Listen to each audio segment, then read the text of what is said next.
Hey guys, what's up? It's Josh here, back with another Kansas City Chiefs related video.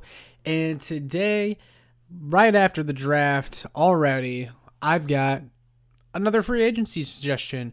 And it's someone we've talked about before, and that's Melvin Ingram. And the reason I wanted to make another video on him is to emphasize why I believe the Chiefs should still be pursuing him and why he would still be a good addition to the team. So, free agency and the draft has pretty much come and gone. Now, like I said, there's still free agents out there, including Melvin Ingram, who we're about to talk about, that could still help the Chiefs, but, the big free agency frenzy has passed, and the draft has passed. And while the Chiefs did address their defensive line by bringing in Jarran Reed and addressed defensive end, specifically bringing in Joshua Kando, who they drafted in the 4th round of the 2021 NFL Draft, I still feel as if they need help. So I know they brought in Jarran Reed, and because of that, Brett Veach and the team feels like they can kick Chris Jones out to defensive end, and they can, and I think that will be pretty fun to have Chris Jones play out more on the edge. However, it's not like Chris Jones is going to become a full-time edge. The Chiefs still need more help there. And I really like the Joshua Kando pick because he's got a lot of physical upside, and he's a high upside pass rusher. This guy was a 5-star recruit coming out of high school, has all the physical tools, a very good athletic profile. However, there is a potential that he completely busts. I mean, he wasn't super productive in college. He did not develop a ton at Florida State. He never quite turned into that player that he should have, which I think has a lot to do with Florida State's coaching and development.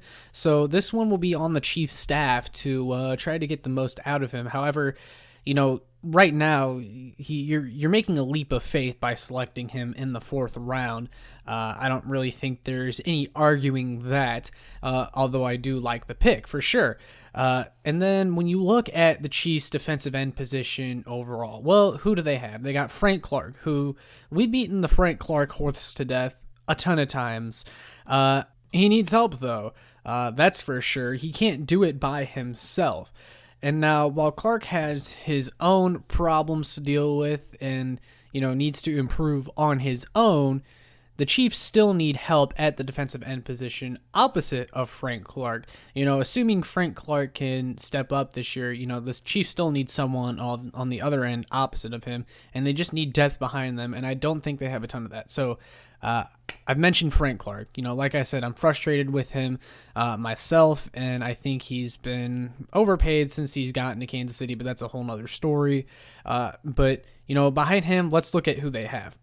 So Taco Charlton, they brought back Taco Charlton on a 1-year deal, and while I like Taco Charlton, this guy's never played a full 16 games since he's came to the league. He's someone that was a failed high-round pick with the Dallas Cowboys before getting cut, was with the Dolphins. They didn't bring him back, and then the Chiefs brought him in. And he flashed, and I liked him a lot, and I'm glad the Chiefs brought him back. But, again, you're banking on Taco Charlton to be your starter opposite Clark? No, thank you.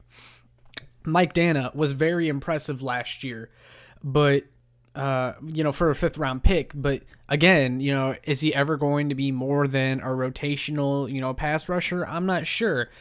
He was solid last year, but I'm not quite sure what his development looks like. And he was someone who struggled to stay healthy last year as well.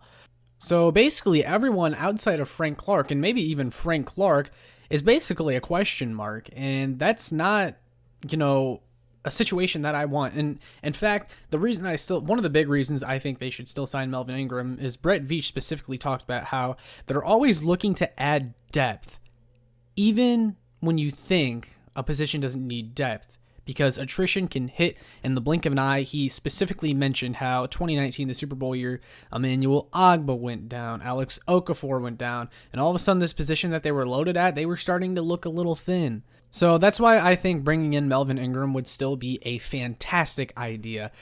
Melvin Ingram is still a free agent, and as everyone knows, the Kansas City Chiefs showed interest in him earlier in the offseason. He even took a visit to KC, and we all wanted the Chiefs to sign him.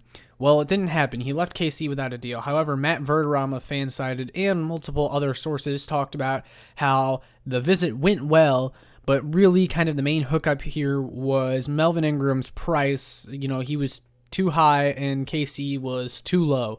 They didn't come to an agreement on any sort of number, and Melvin Ingram most likely went home to keep his options open, but was still interested in coming to KC. And I think the Chiefs revisiting these negotiations would be a really good idea, because at this point, I imagine Melvin Ingram, his price, it's eventually going to have to come down a little bit. And if you're Melvin Ingram, you have to be sitting here thinking, all right, well, this team that's a Super Bowl contender, they brought in all these pieces and they still want me, and, I'm not being asked to do too much. I'm going to be a rotational pass rusher for them. I'm getting up there in age. This is my chance to win a Super Bowl. The Chiefs offer all of that, and the Chiefs could also use Melvin Ingram. Like I said, their defensive end position is pretty suspect right now, and they need pass rush help. They still need that speed rusher, that fastball that they can throw at offenses on third down, and that's exactly what Melvin Ingram is. Even though he had an injury-riddled 2020 and didn't have the season maybe he thought he could, he still had a 76.3 pass rushing grade according to PFF, which would have ranked first among all Chiefs defensive ends last year. So Melvin Ingram can still rush the passer despite, getting into his 30s now. But like I said, he wouldn't be asked to do too much. He wouldn't be a 3-down starter. He would be more of a situational guy, which is perfect for him at this point. And he'd also be joining a defensive line that also includes Frank Clark, also includes Chris Jones, also includes Jaron Reed. I mean, could you imagine that on third downs? There's not many teams that would be able to stop that. And, if you're Melvin Ingram, and really not just Melvin Ingram, but any of these free agents that, thought there was going to be a better market for you, and, the draft is over and you're still unsigned, that's when a lot of these guys start to come off the board, because what they do is they wait until after the draft and they look at the teams that still need, a player at their position, and then teams will start to come to them and be like, hey, we didn't get to address corner in the draft, or we didn't get to address defensive end in the draft. Here's $5 million. And if I'm the Chiefs, I'm doing that with Melvin Ingram, because even though they did address defensive end in the draft, like I said, there's still kind of this need for a proven commodity at defensive end. The Chiefs, they're right now, if the season started today, they're banking a lot on a bunch of guys with question marks, and that's just not really a situation that I want. And don't get me wrong, I like a lot of the guys that they have at defensive end, but they're just unknowns right now, or there's not enough there for you to look at that and say that you're comfortable. So that's why I would love for the Chiefs to still continue to pursue Melvin Ingram. And that's pretty much all I got. I just wanted to make a follow-up video on this because I still think it's a really good idea, and I want to know what you guys think, so leave in the comments. Do you still want to see the Chiefs sign Melvin Ingram? I sure do. I think it would be a great idea, and man, that would really give us a good defensive line. So, let me know in the comments. But with all that being said, make sure you like, share, subscribe. Some more Chiefs fans can find this. We're almost to 1,000 subscribers. Let's get there. Make sure you hit that subscribe button and that like button. And make sure you check out my work on showmefootball.com and kckingdom.com. That's all I got for today. Peace.